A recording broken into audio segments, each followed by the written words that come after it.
Hello friends, orbit path YouTube channel में आप लोग का स्वागत करता हूं। जैसा कि हम लोग पढ़ रहे हैं भारतीय इतिहास। भारतीय इतिहास में हम लोग प्राचीन भारत पढ़ लिए हैं और मध्यकालीन भारत हम लोग पढ़ रहे हैं। मध्यकालीन भारत भी हम लोग समाप्ति की ओर हैं और आज उसका हम लोग विविध देखेंगे। ठीक है। तो दोस्तों, आज जो उससे क्वेश्चन बनने वाले हैं उसको हम लोग देखेंगे। तो आप लोग अगर मध्यकालीन भारत पढ़ लिए होंगे तो उसका जो मिक्स क्वेश्चन होगा, ठीक है दोस्तों, तो उसको आज वीडियो में क्लियर करेंगे। तो ये आपके लिए बहुत इंपॉर्टेंट हो जाता है, ठीक है, इसलिए इसको पूरा देखिए। पहला क्वेश्चन है कि पृथ्वीराज विजय का लेखक कौन था। पहला क्वेश्चन है दोस्तों, पृथ्वीराज विजय का लेखक कौन था। तो जैनक लिखा है। सॉरी दोस्तों, अगर थोड़ा बहुत टाइपिंग में मिस्टेक हुआ है इसके, तो हम उन जो प्रोनाउंसिएशन करेंगे वो शुद्ध करेंगे। प्रोनाउंसिएशन पर ध्यान दीजिएगा और आप लोग अच्छे स्टूडेंट हैं तो समझ भी जाएंगे कि क्या लिखा है, ठीक है। तो पहला क्वेश्चन है कि पृथ्वीराज विजय का लेखक कौन था। तो जैनिक, ठीक है। अगला क्वेश्चन है नागर, द्रविड़ और बेसर शैली है। तो किसकी बेसर शैली है। नागर और द्रविड़ किसकी। नागर, द्रविड़ और बेसर है। क्या है ये शैलियाँ हैं। भारतीय मंदिर वास्तु की 3 मुख्य शैलियाँ हैं। क्या है। नागर है, द्रविड़ है और बेसर है, ठीक है। नागर जो शैली होता है दोस्तों वो उत्तर भारत में होता है, और जो द्रविड़ शैली होता है वो दक्षिण भारत में होता है, और बेसर शैली इन दोनों का मिक्सचर क्या होता है, बेसर शैलियाँ होता है। अगला क्वेश्चन है दोस्तों कि बड़ा इमामबाड़ा कहाँ स्थित है। तो बड़ा इमामबाड़ा कहाँ स्थित है दोस्तों, लखनऊ में। कहाँ, लखनऊ में। अगर पूछे कि बड़ा इमामबाड़ा तो लखनऊ बता देंगे दोस्तों। अगला क्वेश्चन देखते हैं आप लोग के सहयोग से। अगला क्वेश्चन क्या है, किस राजपूत शासक ने चीज मुहम्मद शाही नामक आंकड़ों का समूह बनाया जिससे लोग खगोल संबंधी अवलोकन कर सके। तो ऐसा कौन सा राजपूत शासक है जिसने चीज मुहम्मद शाही नामक आंकड़ों का एक समूह बनाया जिससे लोग क्या कर सके, खगोल संबंधी अवलोकन कर सके। वो ऐसा कौन सा शासक था। तो सवाई जय सिंह था। सवाई जय सिंह चीज मुहम्मद शाही बनाया दोस्तों। अगला क्वेश्चन है कि हवा महल कहाँ स्थित है। इंपॉर्टेंट क्वेश्चन है। हवा महल कहाँ स्थित है, जयपुर में, ठीक है। अगला क्वेश्चन है कि प्रसिद्ध चेतक घोड़ा किससे संबंधित है। वह राणा प्रताप से संबंधित है। कौन, प्रसिद्ध चेतक घोड़ा, ठीक है दोस्तों। अगला क्वेश्चन है कि कौन सा कथन 8वीं सदी के संत शंकराचार्य के बारे में सही नहीं है। तो 8वीं सदी के जो संत शंकराचार्य हुए उसके बारे में क्या सही नहीं है। उन्होंने प्रयाग के तीर्थराज का नाम दिया। प्रयाग को तीर्थराज का नाम उन्होंने नहीं दिया था दोस्तों, ठीक है। अगला क्वेश्चन हो जाता है कि किसने, और जो हमारे शंकराचार्य जी हैं उनका जन्म कहाँ हुआ था। तो केरल में हुआ था। कहाँ, केरल में हुआ था। अगला क्वेश्चन है कि किसने दिल्ली में खगोलीय वेधशाला जिसे जंतर मंतर कहते हैं बनवाई थी। तो किसने खगोलीय वेधशाला जिसे जंतर मंतर कहते हैं उसे बनवाई थी दिल्ली में। जो जंतर मंतर है, बहुत नाम सुना होगा न्यूज में, जंतर मंतर किसने बनवाई थी, जय सिंह सेकेंड ने। जय सिंह सेकेंड ने। अगला क्वेश्चन है दोस्तों कि गोविंद महल जो हिंदू वास्तुकला का अप्रतिम उदाहरण है वह स्थित है। हिंदू वास्तुकला का गोविंद महल अप्रतिम उदाहरण है, वह कहाँ स्थित है दोस्तों, दतिया में। कहाँ, दतिया में। अगला क्वेश्चन है कौन बीज गणित के क्षेत्र में अपने योगदान के लिए विशेष रूप से जाना जाता है। तो बीज गणित के क्षेत्र में अपने योगदान के लिए कौन विशेष रूप से जाना जाता है। तो भास्कर। कौन दोस्तों, भास्कर। अगला क्वेश्चन है कौन सबसे प्राचीन यंत्र है। तो कौन सबसे प्राचीन यंत्र है, बीड़ा। और बीड़ा को जो बनाया था वो कौन थे, अमीर खुसरो। कौन, अमीर खुसरो। अगला क्वेश्चन है कि कौन से बृहद मंदिर के प्रारंभिक अभिकल्पना तथा निर्माण सूर्यवर्मन द्वितीय के राज्यकाल के दौरान हुआ। तो कौन सा ऐसा प्रारंभिक अभिकल्पना तथा निर्माण है जिसका सूर्यवर्मन द्वितीय के राज्यकाल के दौरान हुआ। तो अंकोर वाट मंदिर किसके दौरान हुआ, तो सूर्यवर्मन द्वितीय के। क्वेश्चन पूछा जाता है इम्पोर्टेंट लगा लेना। अगला क्वेश्चन कह देता है दोस्तों कि किस कंपनी ने सर्वप्रथम भारत में रेल सेवा प्रारंभ की। तो भारत में रेल सेवा प्रारंभ करने का श्रेय किस कंपनी को दिया जाता है। तो ग्रेट इंडियन पेनिनसुलर, जिसे शार्ट में जीआईपी कहते हैं, उसी रेलवे को क्या दिया जाता है, भारत में रेल सेवा प्रारंभ करने का श्रेय दिया जाता है। दोस्तों अगला क्वेश्चन आ जाता है। अगला क्वेश्चन जो होगा आपके लिए कि अलाउद्दीन खिलजी किसका निर्माण करवाए थे। अलाई दरवाजा कहाँ स्थित है, दिल्ली में। इंपोर्टेंट हो जाता है, अलाई दरवाजा किसने बनवाया, अलाउद्दीन खिलजी ने। कहाँ स्थित है, दिल्ली में। अगला क्वेश्चन है कि बुलंद दरवाजा और फतेहपुर सीकरी का निर्माण किसने करवाया था। तो अकबर ने। किसने करवाया, अकबर में।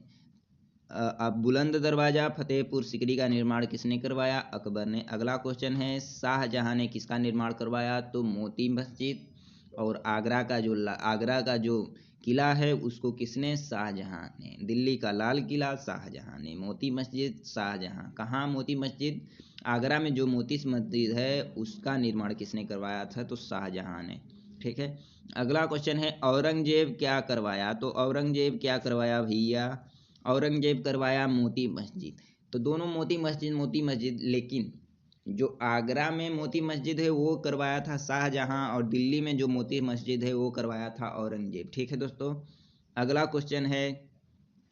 क्वेश्चन देखेंगे दोस्तों। अगला क्वेश्चन आपका आ गया, क्या है अगला क्वेश्चन कि वर्ष 1798 ईस्वी में लॉर्ड वेलेजली द्वारा प्रस्तावित सहायक संधि को स्वीकार करने वाला सबसे पहला भारतीय शासक कौन था। तो हैदराबाद का निजाम।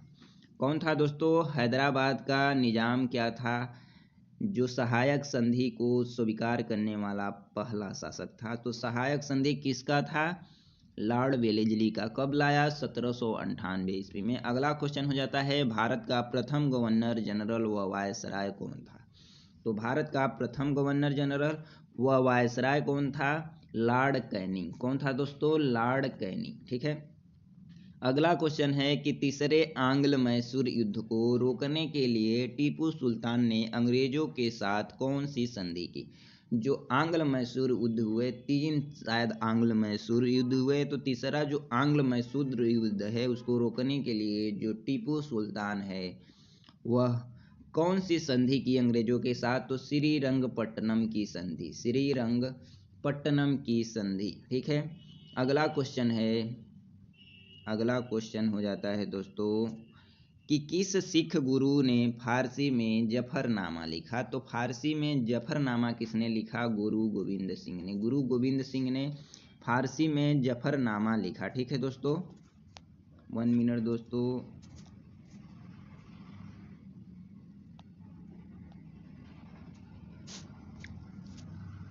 एक मिनट।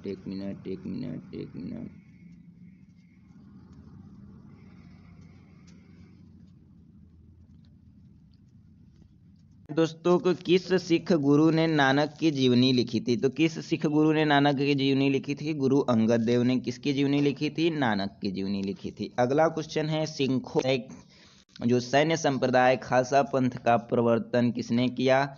तो गुरु गोविंद सिंह ने। किसने दोस्तों, गुरु गोविंद सिंह ने। अगला क्वेश्चन है सन 1757 में सिराजुद्दौला किसके द्वारा पराजित किया गया। तो कलायू के द्वारा सन 1757 में किसका युद्ध हुआ था, प्लासी का युद्ध। सिराजुद्दौला और अंग्रेजों के बीच अंग्रेज का जो नेतृत्व कर रहा था वो कौन कर रहा था, कलायू। अगला क्वेश्चन है सुगौली की संधि कब हुई थी, 1816 में। तो किनके बीच संपन्न हुई थी दोस्तों, ईस्ट इंडिया कंपनी और नेपाल के बीच कौन सी संधि हुई थी, सुगौली की संधि। अगला क्वेश्चन है टीपू सुल्तान की मृत्यु सन 1799 में कहाँ हुई थी। तो श्रीरंगपट्टनम में। कहाँ दोस्तों, श्रीरंगपट्टनम में। ठीक है। इसका एक कथन है कि 100 दिन भेड़ों की तरह जीने के बजाय एक दिन शेर की तरह जीना अच्छा है। ये कौन कहा था, टीपू सुल्तान कहा था। अगला क्वेश्चन है कि हड़प नीति जिसे डॉक्ट्राइन ऑफ लैप्स कहा जाता है के अंतर्गत कौन से भारतीय राज्य कब्जे में किए गए थे। तो झांसी, नागपुर व सतारा। ठीक है। अगला क्वेश्चन है किस राज्य के शासक नवाब वजीर कहलाते थे। तो अवध के नवाब को क्या कहा जाता था दोस्तों? नवाब वजीर। अगला क्वेश्चन है, किसने ग्रामीण जाटों को एक सैन्य शक्ति के रूप में संगठित किया? तो ग्रामीण जाटों को एक सैन्य शक्ति के रूप में संगठित किया चूड़ामन ने, जिसे चूड़ामणि कहा जाता है, उसने सैन्य शक्ति के रूप में संगठित किया। अगला क्वेश्चन देखते हैं दोस्तों कि किसे जाटों का अफलातून एवं जाटों का आदरणीय व विद्वान व्यक्ति कहा जाता है? तो सूरजमल को क्या कहा जाता है? जाटों का अफलातून और जाटों का आदरणीय व विद्वान व्यक्ति सूरजमल को कहा जाता है। दोस्तों अगला क्वेश्चन है कि भारत पर आक्रमण करने वाले किस ईरानी शासक को ईरान का नेपोलियन कहा जाता है? तो नादिर शाह को ईरान का नेपोलियन कहा जाता है। अगला क्वेश्चन है कि भारत के किस गवर्नर जनरल के समय सिंध का विलय 1843 ईस्वी में अंग्रेजी राज्य में किया गया था? तो लॉर्ड एलनबरो के समय सिंध का विलय अंग्रेजी राज्य में किया गया था। अगला क्वेश्चन हो जाता है कि सिंध विजय का श्रेय किसे दिया जाता है? तो सर चार्ल्स नेपियर को सिंध विजय का श्रेय दिया जाता है दोस्तों, ठीक है। अगला क्वेश्चन है कि ठगी प्रथा के उन्मूलन से संबंध गवर्नर जनरल थे? तो बेंटिक। तो ठगी प्रथा के उन्मूलन से संबंध गवर्नर जनरल कौन थे? बेंटिक। अगला क्वेश्चन है कि वडियार कहाँ के शासक थे? तो मैसूर रियासत के कौन शासक थे? वडियार, ठीक है। अगला क्वेश्चन है टीपू सुल्तान की राजधानी थी? तो श्रीरंगपट्टनम। श्रीरंगपट्टनम में ही टीपू की मृत्यु हुई थी और टीपू की राजधानी भी श्रीरंगपट्टनम में हुई थी। तृतीय आंग्ल मैसूर की संधि भी श्रीरंगपट्टनम की संधि कही जाती है। ये 3 चीज याद रखना है श्रीरंगपट्टनम से, ठीक है। अगला क्वेश्चन है क्लाइव को बंगाल का गवर्नर बनाया गया कब? 1758 में। जब 1757 में प्लासी का युद्ध जीता तो उसको 1758 में बंगाल का गवर्नर बनाया गया, ठीक है।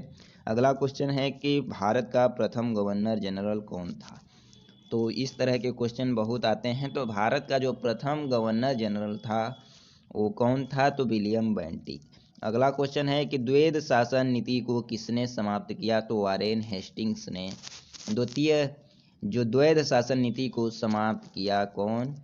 वारेन हेस्टिंग्स ने। अगला क्वेश्चन है कि अंग्रेजों का सर्वाधिक विरोध किसने किया था? तो मराठों ने अंग्रेजों का सर्वाधिक विरोध किया था। अगला क्वेश्चन है प्लासी का युद्ध 1757 में अत्यधिक ऐतिहासिक महत्व का था क्योंकि इसने क्या किया था? इसने बंगाल में ब्रिटिश वर्चस्व के लिए मार्ग प्रशस्त किया और उसके बाद संपूर्ण भारत पर ब्रिटिश नियंत्रण के लिए रास्ता खोल दिया 1757 के प्लासी युद्ध के बाद, ठीक है दोस्तों। अगला क्वेश्चन हो जाता है आपका, अगला क्वेश्चन है कि ब्रिटिश सरकार भारतीयों को आधुनिक शिक्षा देना चाहती थी, इसमें उनका क्या उद्देश्य था? उनका उद्देश्य यह था कि भारत में अपनी राजनीतिक सत्ता नींव सुदृढ़ करना उनका उद्देश्य था, इसलिए भारतीयों को आधुनिक शिक्षा देना चाहता था। अगला क्वेश्चन है कि भारत प्रशासनिक अव्यवस्था जिसे कुशासन के आधार पर डलहौजी के किस राज्य को ब्रिटिश साम्राज्य में मिला लिया? तो कुशासन के आधार पर डलहौजी ने किसे मिला लिया? तो अवध को। किसे? अवध को, ठीक है। अगला क्वेश्चन है आदि ग्रंथ किससे संकलित है? तो गुरुदेव अर्जुन देव से। तो गुरु जो अर्जुन देव थे उनका क्या लिखा गया है? आदि ग्रंथ लिखा गया है उनके द्वारा। अगला क्वेश्चन है कि भारत में आधुनिक शिक्षा प्रणाली की नींव किससे पड़ी? तो 1835 में लॉर्ड मैकाले से। किससे दोस्तों? 1835 में लॉर्ड मैकाले से, ठीक है। अगला क्वेश्चन है कि पंजाब में सिख राज्य के संस्थापक थे? तो रणजीत सिंह। पंजाब में सिख राज्य के संस्थापक रणजीत सिंह हैं। अगला क्वेश्चन है किसने फ्रांसीसी विशेषज्ञों की मदद से डिंडीगुल के एक आधुनिक शस्त्रागार स्थापित किया? तो हैदर अली ने। किसने? हैदर अली ने फ्रांसीसियों के मदद से डिंडीगुल में एक आधुनिक शस्त्रागार स्थापित किया। अगला क्वेश्चन है कि किस मुगल बादशाह ने 1733 ईस्वी में बिहार की सूबेदारी बंगाल के नवाब शुजाउद्दीन को प्रदान कर दी? तो किसने? मुहम्मद शाह, जिसे रंगीला बादशाह कहा जाता है, उसने बंगाल के नवाब को शुजाउद्दीन को बिहार की सूबेदारी प्रदान कर दी। अगला क्वेश्चन है कि अंग्रेजों का पेशनर बनने वाला प्रथम मुगल बादशाह कौन था? शाह आलम द्वितीय था। ठीक है, अगला क्वेश्चन है गोद प्रथा पर प्रतिबंध लगाने वाला गवर्नर जनरल कौन था? तो लॉर्ड डलहौजी था गोद प्रथा पर प्रतिबंध लगाने वाला। अगला क्वेश्चन है पंजाब के राजा रणजीत सिंह किस राजधानी की कहाँ थी? तो लाहौर में। तो राजा रणजीत सिंह की राजधानी कहाँ थी? लाहौर में। ठीक है दोस्तों, अगला क्वेश्चन है कि हैदर अली की मृत्यु 1782 ईस्वी में किस युद्ध के दौरान हुई थी? तो हैदर अली की मृत्यु किस युद्ध के दौरान हुई थी? द्वितीय आंग्ल मैसूर युद्ध के दौरान हुई थी। दोस्तों अगला क्वेश्चन है ब्रिटिश सरकार का वह कौन सा गवर्नर जनरल था जिसने भारत में डाक टिकट शुरू किए थे? तो भारत में डाक टिकट शुरू करने वाला ब्रिटिश सरकार का कौन सा गवर्नर था? तो लॉर्ड डलहौजी था। ठीक है, अगला क्वेश्चन है सती प्रथा का अंत तथा ठगी प्रथा को समाप्त करने का श्रेय किसे दिया जाता है? तो लॉर्ड विलियम बेंटिक को। ठीक है, अगला क्वेश्चन है अवध के स्वायत्त राज्य का संस्थापक कौन थे? तो अवध के स्वायत्त राज्य का संस्थापक सादत खां तथा बुरहान उल मुल्क थे। ठीक है, सादत खां और बुरहान उल मुल्क। ठीक है, अगला क्वेश्चन है कि किसने मीर कासिम तथा शुजाउद्दौला के साथ मिलकर अंग्रेजी ईस्ट इंडिया पर युद्ध घोषित किया और वे बाद में बक्सर की युद्ध में अंग्रेजों से पराजित हुए? तो शाह आलम द्वितीय। कौन दोस्तों? शाह आलम द्वितीय। ठीक है, अगला क्वेश्चन है ईस्ट इंडिया कंपनी और बंगाल के नवाब के बीच जब प्लासी का युद्ध हुआ उस समय मुगल सम्राट कौन था? तो मुगल सम्राट प्लासी के युद्ध के समय कौन था? तो अजीजुद्दीन आलमगीर द्वितीय। अजीजुद्दीन आलमगीर द्वितीय। ठीक है, अगला क्वेश्चन है ईस्ट इंडिया कंपनी के नेतृत्व में रॉबर्ट क्लाइव का उत्तराधिकारी कौन था? हेस्टिंग्स। कौन था? हेस्टिंग्स। ठीक है, आगे क्वेश्चन देखेंगे। आगे क्वेश्चन है कि नवाब सिराजुद्दौला एवं ईस्ट इंडिया कंपनी के बीच संघर्ष का प्रमुख कारण था अंग्रेजों ने व्यापार छूटों का दुरुपयोग किया। ठीक है, अंग्रेजों ने व्यापार छूटों का दुरुपयोग किया। अगला क्वेश्चन है सुरक्षा प्रकोष्ठ नीति संबंधित है किससे? वारेन हेस्टिंग्स से। ठीक है, अगला क्वेश्चन है इलाहाबाद की संधि सन 1765 के बाद रॉबर्ट क्लाइव ने मुर्शिदाबाद का उपदीवान किसे बनाया? तो मोहम्मद रजा खान को। ठीक है, तो मुर्शिदाबाद का उपदीवान किसे बनाया? मोहम्मद रजा खान को। 1764 में बक्सर का युद्ध हुआ था और 1765 में इलाहाबाद की संधि। ठीक है, अगला क्वेश्चन है कि किस भारतीय को रॉबर्ट क्लाइव ने बिहार का नायब दीवान नियुक्त किया? तो किसे? राजा सिताब राय को बिहार का नायब दीवान नियुक्त किया रॉबर्ट क्लाइव ने। अगला क्वेश्चन है रणजीत सिंह ने सुप्रसिद्ध कोहिनूर हीरा प्राप्त किया था शाह शुजा से। किससे? शाह शुजा से। अगला क्वेश्चन है कि ब्रिटिश जनरल जिसे हैदर अली को पोर्टनुआ के युद्ध में हराया, तो ब्रिटिश जनरल एवं कौन ब्रिटिश जनरल था जिसने हैदर अली को पोर्टनुआ के युद्ध में हराया? तो सर आयर कूट। कौन था दोस्तों? सर आयर कूट। अगला क्वेश्चन है महाराजा रणजीत सिंह के उत्तराधिकारी कौन थे? तो खड़क सिंह। खड़क सिंह महाराजा रणजीत सिंह के उत्तराधिकारी थे। अगला क्वेश्चन है कि किस सिख गुरु ने विद्रोही राजकुमार खुसरो को सहायता धन एवं आशीर्वाद से की थी? तो गुरु अर्जुन देव ने। गुरु अर्जुन देव ने विद्रोही राजकुमार खुसरो की सहायता धन एवं आशीर्वाद से की थी और बाद में इसे जहांगीर ने मरवा दिया। किसे? गुरु अर्जुन देव को, क्योंकि संरक्षण वो दिया था खुसरो। खुसरो अपने पिता के विरुद्ध षड्यंत्र रचता है, उनके विरुद्ध विद्रोह करता है और उससे जब जहांगीर दौड़ाता है तो जाकर अर्जुन देव की शरण में चला जाता है। अर्जुन देव ने उसे शरण दी, इसके बाद जहांगीर ने अर्जुन देव की हत्या करवा दी। ठीक है, अगला क्वेश्चन है सबसे अधिक निर्णायक युद्ध जिसने अंग्रेजों के भारत में प्रभुत्व को स्थापित किया था वह था बक्सर का युद्ध। कौन था? बक्सर का युद्ध। ठीक है, जिसने अंग्रेजों के भारत में प्रभुत्व को स्थापित किया था। अगला क्वेश्चन है 1 नवंबर 1858 को महारानी विक्टोरिया का घोषणा पत्र इलाहाबाद में पढ़कर किसने सुनाया था? तो लॉर्ड कैनिंग ने। 1857 के प्लासी के युद्ध के बाद 1858 में महारानी का घोषणा पत्र आता है जो इलाहाबाद में लॉर्ड कैनिंग के द्वारा पढ़ा गया था। अगला क्वेश्चन है राजा रणजीत सिंह किस मिसल से संबंधित है? तो सुकर चकिया मिसल से। किस मिसल से? सुकर चकिया मिसल से। अगला क्वेश्चन है तथाकथित कुशासन के आधार पर किस गवर्नर जनरल ने मैसूर राज्य के प्रशासन को ले लिया था? तो लॉर्ड विलियम बेंटिक ने मैसूर राज्य को ले लिया था कुशासन के आधार पर। ठीक है। अगला क्वेश्चन है कि किसने अपनी राजधानी मुर्शिदाबाद से मुंगेर स्थापित की? तो मीर कासिम ने। किसने? मीर कासिम ने। ठीक है। मीर कासिम ने 1905 में जब बंगाल का युद्ध हुआ, बक्सर का युद्ध, बंगाल का युद्ध, बंगाल का विभाजन हुआ, तो उसमें सॉरी दोस्तों, कहीं 1757 में, सॉरी दोस्तों, 1757 में जब प्लासी का युद्ध हुआ, तो उसमें जो मीर जाफर था बंगाल का नवाब, उसको उतार कर मीर कासिम को वहाँ का राजा बनाया गया। तो मीर कासिम ने क्या किया था कि मीर कासिम ने क्या किया कि उसको मुर्शिदाबाद जो राजधानी थी वो मुंगेर स्थापित कर दी। ठीक है। अगला क्वेश्चन है किसकी समाधि के कारण नंदेड़ गुरुद्वारा सिखों द्वारा पवित्र माना जाता है? तो किस समाधि के कारण नंदेड़ गुरुद्वारा को सिखों द्वारा पवित्र माना जाता है? गुरु गोविंद सिंह की। ठीक है। अगला क्वेश्चन है बक्सर के युद्ध 1764 के समय दिल्ली का शासक कौन था? तो शाह आलम द्वितीय था। ठीक है। अगला क्वेश्चन है टीपू सुल्तान अंग्रेजों के साथ युद्ध में कब मारे गए थे? तो 1799 में। ठीक है।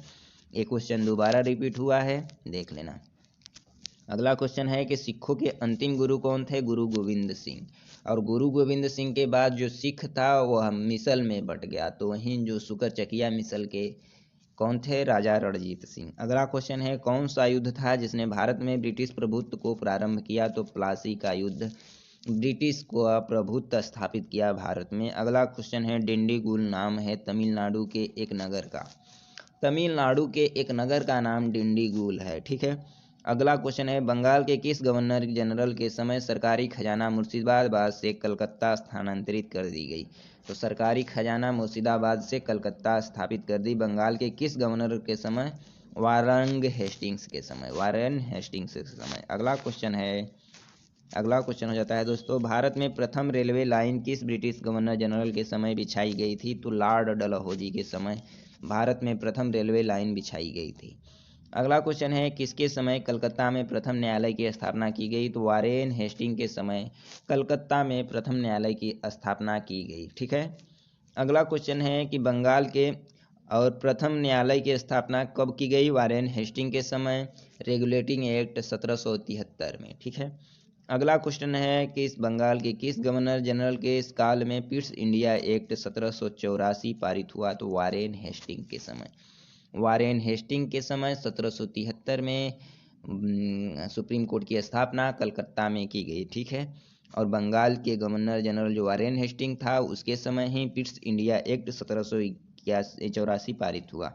अगला क्वेश्चन है भारतीय शासकों में से कौन सा था जिसने विदेशों में आधुनिक पद्धति से दूतावास स्थापित किए थे? तो टीपू सुल्तान। उस समय टीपू सुल्तान क्या किया था? दूतावास स्थापित किया था।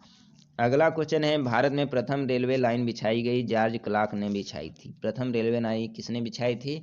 जॉर्ज क्लार्क ने। किसने बिछवाई थी? तो डलहौजी ने। अगला क्वेश्चन है भारत से ब्रिटेन की ओर संपत्ति के अपवहन का सिद्धांत, भारत से ब्रिटेन की ओर संपत्ति के अपहरण का सिद्धांत किसने प्रतिपादित किया था? दादा भाई नौरोजी ने। अगला क्वेश्चन है भारत में ब्रिटिश भू राजस्व प्रणाली का किससे अधिक लाभ प्राप्त हुआ? तो जमींदारों को भू राजस्व प्रणाली का सबसे अधिक लाभ प्राप्त हुआ। अगला क्वेश्चन है भारत में सबसे पहला सूती वस्त्र मिल किस शहर में स्थापित किया गया? तो बम्बई में। भारत का सबसे पहला सूती वस्त्र मिल किस शहर में स्थापित किया गया? बम्बई में। ठीक है दोस्तों। अगला क्वेश्चन हो जाता है कि अंग्रेजों द्वारा बनाई गई भू राजस्व व्यवस्था को कौन सी कृषकों के हितों को अधिक सुरक्षा प्रदान की थी? तो मद्रास प्रांत की रैयतवाड़ी भू व्यवस्था ने अंग्रेजों द्वारा बनाई गई भू राजस्व व्यवस्था को कृषकों के हितों को अधिक सुरक्षा प्रदान करती थी।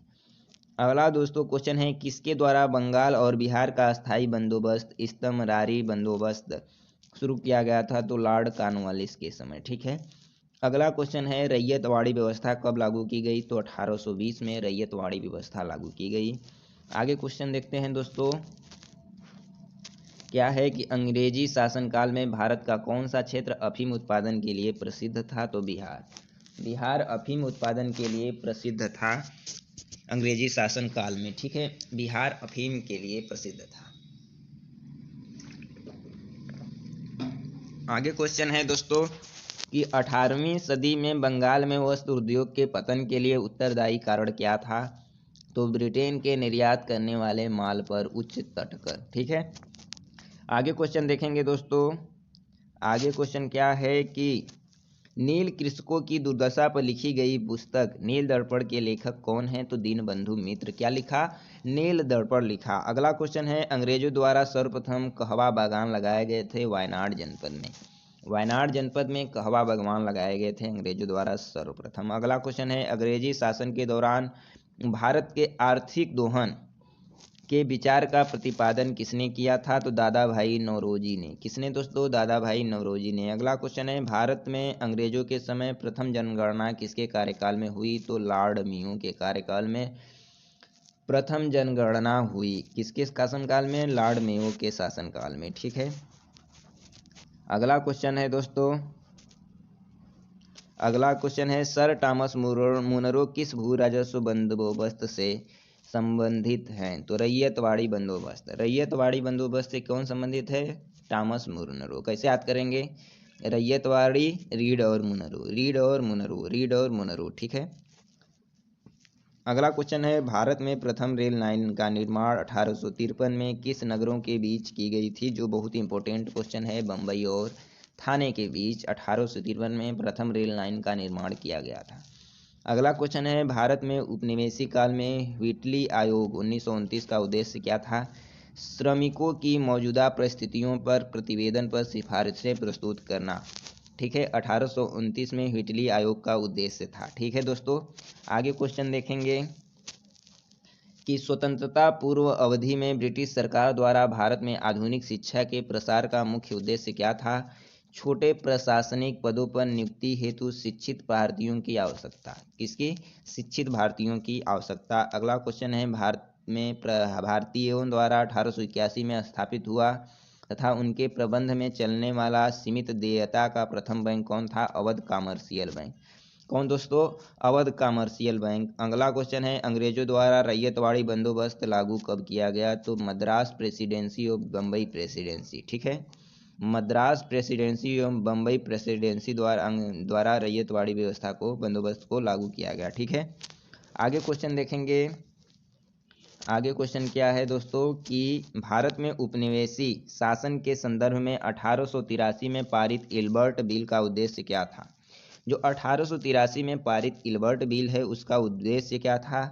उसका उद्देश्य था जहां तक आंदोलनों को दंडित अधिकारिता का संबंध था, सॉरी दोस्तों, जहां तक अदालतों की दंडिक अधिकारिता का संबंध था, भारतीय तथा यूरोपीय लोगों को बराबरी पर रोकना। ठीक है, वो इल्बर्ट बिल का उद्देश्य था। अगला क्वेश्चन है ब्रिटिश शासन के दौरान भारत में उद्योगों का कोई स्वतंत्र विकास नहीं हुआ, इसका कारण था भारी उद्योगों का अभाव। अगला क्वेश्चन है ब्रिटिश ईस्ट इंडिया कंपनी का व्यापारिक अधिकार अंतिम रूप से किस एक्ट के तहत समाप्त किया गया? 1833 के चार्टर एक्ट के तहत। 1833 चार्टर एक्ट के तहत कंपनी का व्यापार का जो एकाधिकार था उसे समाप्त कर दिया गया। ठीक है, आगे क्वेश्चन है कि अस्थाई बंदोबस्त 1793 के अंतर्गत जमींदारों से अपेक्षा की गई थी कि वे खेतिहारों को पट्टा जारी करेंगे। अनेक जमींदार ने पट्टा जारी नहीं किए, इसका कारण क्या था? इसका कारण था कि जमींदारों के ऊपर कोई सरकारी नियंत्रण नहीं था। ठीक है, अगला क्वेश्चन है भारतीय शिक्षा का मैग्ना कार्टा कहा जाता है वुड के घोषणा पत्र को जो 1854 में हुआ था, अंग्रेजी शिक्षा का मैग्ना कार्टा कहा जाता है। अगला क्वेश्चन है दोस्तों किसने 1911 में प्राथमिक शिक्षा को निःशुल्क एवं अनिवार्य बनाने वाला विधेयक इंपेरियल लेजिस्लेटिव काउंसिल प्रस्तुत किया, जिससे भारत प्राथमिक शिक्षा का मैग्ना कार्टा कहा जाता है? तो प्राथमिक शिक्षा का मैग्ना कार्टा कहा जाता है जिसे गोपाल कृष्ण गोखले ने प्रस्तुत किया था। अगला क्वेश्चन है कि भारत में आधुनिक शिक्षा का जन्मदाता किसे कहा जाता है? तो आधुनिक शिक्षा का जन्मदाता किसे कहा जाता है दोस्तों? चार्ल्स ग्रांट को आधुनिक शिक्षा का जन्मदाता कहा जाता है। अगला क्वेश्चन है हिंदू कॉलेज कलकत्ता में 1817 में किसने स्थापना की? डेविड हेयर ने। ठीक है, अगला क्वेश्चन है, पहली आधुनिक पटसन मिल स्थापित हुआ रिसरा बंगाल में पहली आधुनिक पटसन मिल स्थापित हुआ। अगला क्वेश्चन है, पहले आधुनिक लोहा इस्पात उद्योग की स्थापना हुई कहाँ हुई? बिहार, वर्तमान झारखंड में।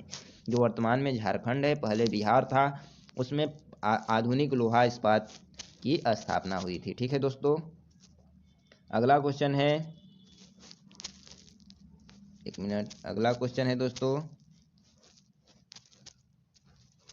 कि भारत में विकेंद्रीकरण का शुभारंभ किसके समय हुआ? तो लॉर्ड मेयो के समय भारत में विकेंद्रीकरण का शुरुआत हुआ। अगला क्वेश्चन है कि रेल विभाग के पृथक रूप से रेलवे बजट कब प्रारंभ हुआ? तो रेल विभाग के लिए पृथक रूप से रेलवे बजट कब आरंभ हुआ? 1925 में। अगला क्वेश्चन है, ब्रिटिश नागरिकों को सर्वप्रथम किस वर्ष भारत में भूमि खरीदने एवं बसने का अनुमति मिली? तो 1833 में।